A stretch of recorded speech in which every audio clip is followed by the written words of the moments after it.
Now, tonight, the Liberty County judge has filed a disaster declaration to allow for a quick response if floodwaters spill into communities from the Trinity River. Right now, there are no requests for evacuations, but the rains are already bringing problems into the county and to the city of Liberty. KFDM's Sarai Demien shows us how one business owner is coping with water in her fish market.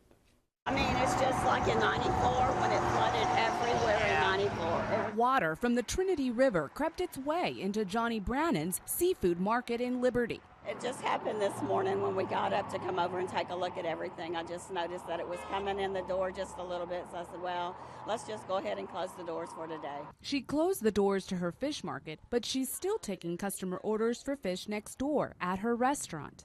I've transferred all of the calls up to the front at Riverside Seafood, which is the restaurant, so that I can continue to talk to the customers. Longtime customer Ronald Duff stopped by. Because we try to support her as much as we can and eat here and stuff, and it's just horrible. It's bad for business. A commercial fisherman, Duff says the water release from the Livingston Dam into the Trinity River has affected his business too. It's terrible.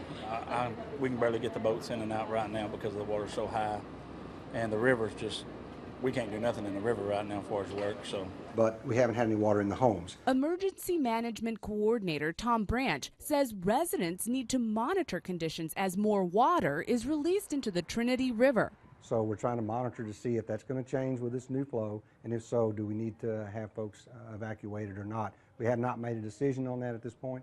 It's pretty much voluntary now. They can leave if they'd like, they can stay if they'd like. A decision to evacuate that could mean keeping the doors closed at Brannen's store. All of our customers know us. They know that we're survivors, and it's not our first rodeo, so we've been down it before.